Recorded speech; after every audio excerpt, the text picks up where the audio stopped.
ออค่ะใหม่สูงค่ะยินดีครับตอนผู้ดำยินและผู้พันอินปันแดงและเจ้าอยู่ทุกเขาทั้งหมดทั้งสิ่งอยู่ค่ะ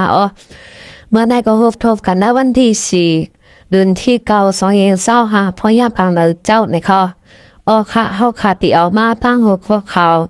เฮอมินซึกมันไปมักตกใส่พระกลางหมอสีปอลูกแกวก้นเมืองมาเจ็บว่าไหนค่ะค่ะเพื่อนมาเมื่อวันที่3 เดือนยามกลางวัน1 โมงครึ่งศึกมันยึดเมืองจะเฮอมินตึกไปมักเสาในวันบอกเกือ2 ลูก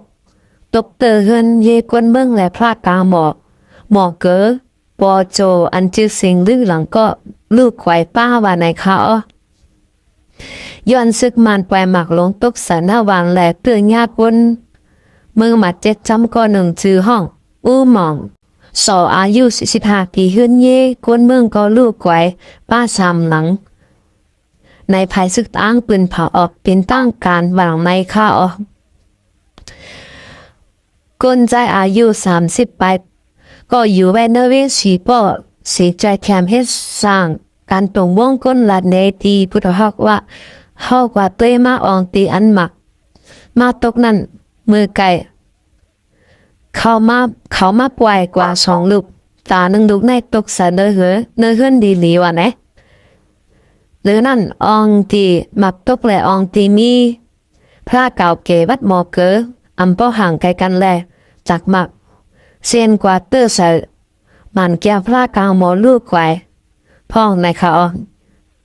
ค่ะวิ่งสีป้อในวัยหลังปางตึกแผนการยันซึกปอกคำ2มาสืบอ้างกุมกำไว้โจข้าเสตั้งแต่กลางปี2025มาหันต่อถึงย้ำเดียวยันซึกมันจะเฮือมินตึกไปมักเสืออำทับเขาตั้ง3 เดือนไว้ซ้ำซึกมันยึดเมืองจะเฮือมินตึกไปมักเสืออำย่ำ10 ปอกหวังในค่ะปูนมาวันที่18 เดือนกับนั่นก็เฮือมินตึกซึกมันไปมักลงเสือเนื้อปอบผายตกและปอบจานเลี้ยงสีปอสีก้นเมืองมัดเจ็บจอม2 ก็ขึ้นเยก้นเมืองลูกแขวจอมตั้งนำในค่ะค่ะตีเวสีปอจึงได้ปะทองอันทับซึกตั้ง BSLFGN เขากุมคำไว้นั่นมีปังตึกสังสีไล่ถูกทับซึกมันเอาเฮือวิน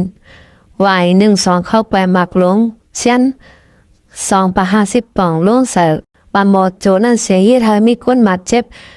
นั้นก็ขึ้นเยก้นเมืองในรูปแก2 หลังในเอาเกี่ยวเรียร้องได้คนเนอพื้นตีก้อน1 หลับเนี่ยว่าเมื่อยามวัน1 โมง 35 นาทีนั้นเฮือมินสึกมันมาเอามาไปลงเสือเจอหิมแข่งฟิตดีวันบอโจในเขาจำหนังคาเลยหูเตมีคนมาเจ็บก้อน1จากมาเตือนญาติมือมันก้อยปอให้นังก็ค่ะเตือนญาติเฮือน2 หลังตาหลังเตะเดียวก็แห้งไว้เอาว่าไหนเมื่อนั้นก้อยหนังเก่าเมื่อในวันที่18 เดือนค่ะจำกัน9 โมง 30นั่นก็ซึกย้อนซึกมันเขาเอาเฮือบินไปหมักลง5 ปากป่องลงเสาปอกตกแหล่ปอกจานได้สีป้อนั่นสีได้เฮือนเยคนเมืองในลูกเดียวกว่าเข้าหลังในเขานอกสีนั่นก็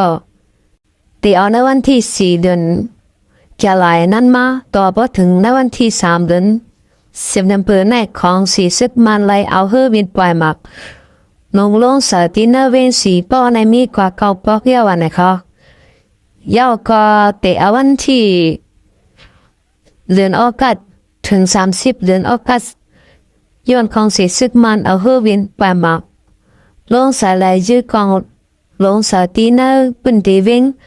อันซึกเทียในเขาพุ่งกำไว้เสียถ้าก้นเมืองในโลตาย57 ก้อนนั้นปาตั้งหลวน5 ก้อนและมีคนบาดเจ็บแถม66 ก้อนว่าหนังในข้าค่ะเฮาค่ามาศึกถอมด้วยทางข่าวก้นเจอTikTok ห้วยห้องหลอกเอานางยิงกว่าฮิตนี้เขียนยัดยิงยับบางในข่าวนางยิงเจอตื้อสึงดงวงก้นTikTokสีห้วยห้องเอานางยิงสาวไปเฮ็ดขันจอมเดียนดินเมืองเขตเมืองมันนาจีวิ่งหมู่เจ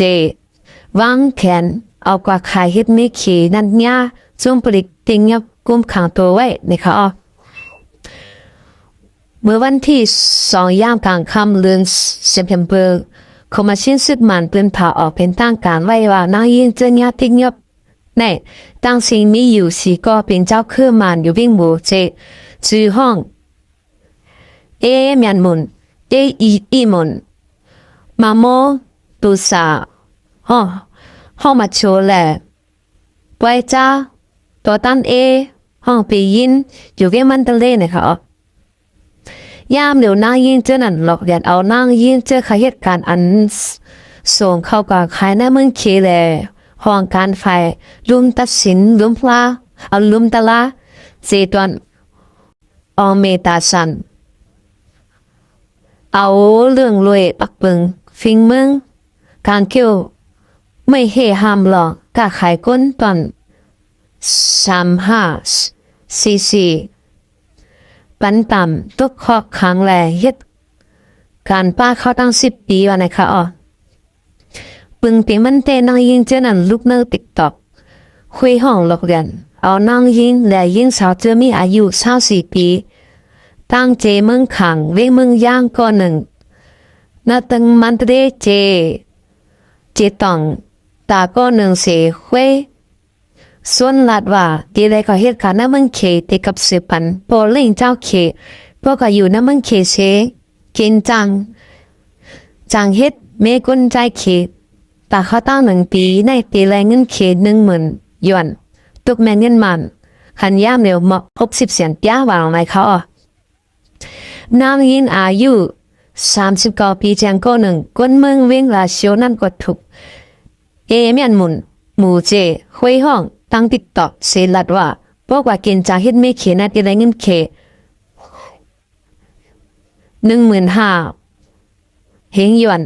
ต่อปีเงินมันหมอบปักแสนป้าในสีคุยห้องเอากว่าตั้งเวงมันทะเลพองตึบอยู่เศร้าตีห้องแงมนาเวงมันทะเล